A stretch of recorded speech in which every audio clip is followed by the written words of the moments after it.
Hello, good morning. I'm Chris. Let me explain to you how to navigate our GPRS account. Okay, pasok lang po tayo sa GPRS website. Key niyo po yung mygprsexpress.com/network. So once you're a member, meron na po tayong user ID. So we can log in and of course key in your password, right?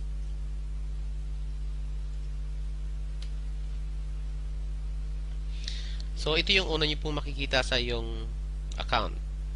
So punta po tayo sa iCash. This is our services. We have remittance, bill payments, online bookings, and online shop. Plus meron po tayong loading and fund transfer, right? So what do you need now is meron dapat kayong fund sa iCash, alright? So in order to do remittance and bill payments, online and booking, kailangan po natin yung iCash. So let me explain to you the remittance, right? So we have few services in remittance. First is the iCash to iCash. So ito yung paraan ng pag-transfer ng pera mo from your iCash to another dealer iCash. So ang charge po natin dito is 25 pesos every transaction, right? So what you need is just key in the dealer number of another person or another member, the amount, and your password, then submit. So next will be the iCash convert to load funds. So ito yung paraan ng paglipat ng pera mo to loading and fund transfer. Ito yung ginagamit po natin sa Pasaload. Okay? So next will be the iCash to GPRS outlets. So what do you need to do is just key in the sender name, beneficiary name, and the amount. So ang charge po natin dito is only 60 pesos, right? So click process, then lalabas po dyan yung transaction or yung reference number. So what do you need to do is ang ibigay nyo doon sa beneficiary is yung reference number at pumunta lang po siya sa any branches or outlets ng GPRS. We have 550 outlets right now sa buong Pilipinas. Now let's go to iCash to Smart Money. This is the facility of Smart Telecom. So what you need is to key in the Smart Money number, amount, and enter your password. Ang charge po natin dito is only 60 pesos at ang napakabilis po to. Just 1 minute marireceive po ng ating beneficiary. Alright? Next will be iCash to GCash. So it's the same as the Smart Money, but it's under Globe Telecom. So what you need is key in your GCash number, amount to transfer, enter your password, and our transaction charge is only 60 pesos in any amount. Next will be the iCash to my Visa card. Okay, ito yung paglipat ng pera from your iCash to your ATM. So let's say gusto mong withdrawin yung pera mo, so you just transfer it to your Visa card. Okay, ang charge po natin dito is 30 pesos every transaction. So just key in the account name, the account number, and the amount. Right? So next will be the iCash to Visa card. So sa system po natin, pwede po tayong bumili ng ATM para sa ating pamilya sa Pilipinas or in any part of the world. Okay? So you can transfer some of your amount in peso to the owner of the Visa card. So ang halaga po ng Visa card natin is only 200 pesos plus 125 sa delivery. Right? So what you need is just key in the account name, account number, and the amount. 1 minute lang din po to at ang charge po natin ito is 60 pesos. Alright?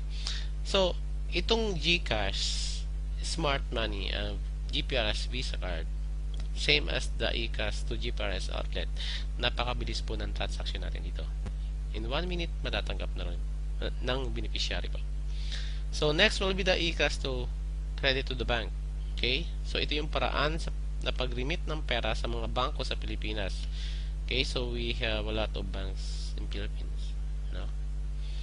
So what do you need is piliin mo yung bangko, yung account number, account name, at yung amount na i-remit mo. But the disadvantage of this service is medyo kamahalan if I compare to the other services. For example, sa BPI, they have charge of 110 pesos plus service charge of 60 pesos, total of 170. For the other banks, the money is 100 pesos for the bank charge, and service charge is 60 pesos, total of 160 pesos. Right? So next, let's go to bill payments. So ang maganda po rito, yung nagpapadala ng pera sa Pilipinas for the bill payments to their family. So, kayo na po ang magbayad para mabawasan po natin yung trabaho ni Mrs. o ng mga anak natin o your parents natin. So, no need to go to the Meralco, PLDT to pay the bills, right? So, iwas na rin tayo sa mahabang pila sa traffic, and importante dito, iwas po tayo rito sa hold up. So, ang charges po natin every transaction is only 10 pesos. Napakamura po. So, just imagine your savings. So, you can pay any bills here. So, even your insurance, no, sa bank, sa charities like Bantay Bata, sa mga schools, nandito na rin. And even those companies in provinces like Davao and Cebu, nandito na rin. And those cable TVs, telephones, water, nandito na rin po. So, SSS, pwede na rin po tayo magbayad online sa halagang 10 piso lang po. So, if you are in abroad, iwas na po kayong pumunta sa mga remittance center na nagbabayad ko napakamahal. Use the system.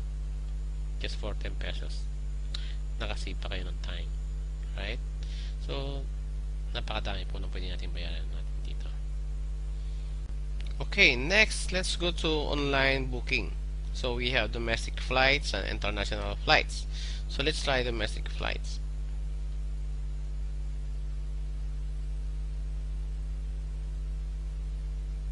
Okay, meron po tayong one way and round trip. So, let's say, try from Bacolod to Manila. Then choose the date.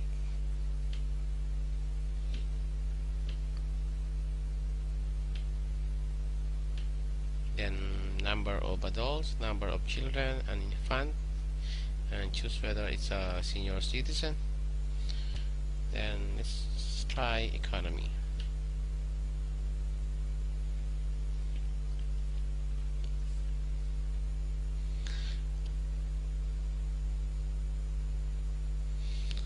So, ito po ang kagandahan sa ating system, no? I-arrange ng system po yung pinakamahal o pinakamura to pinakamahal accordingly, right?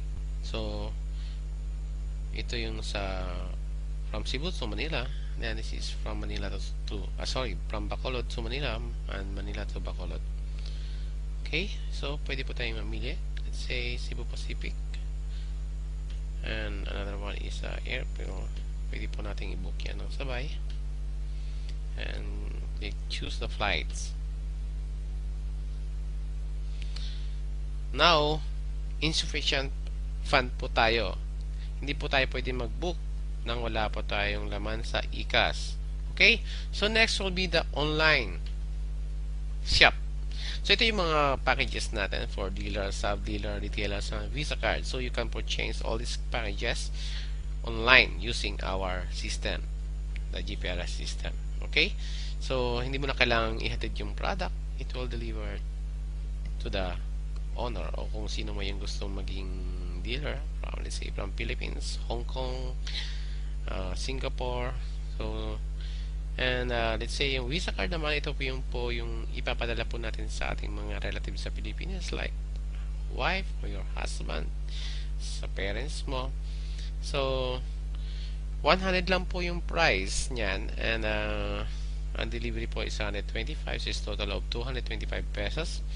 The next time na magpapadala po kayo sa remittance is use your iCash to the Visa card, right? So, next, punta na po tayo sa loading. Ito yung pinaka-hot ngayon sa Pilipinas, loading. So, it is a part of retailing na ng mga tindahan sa atin.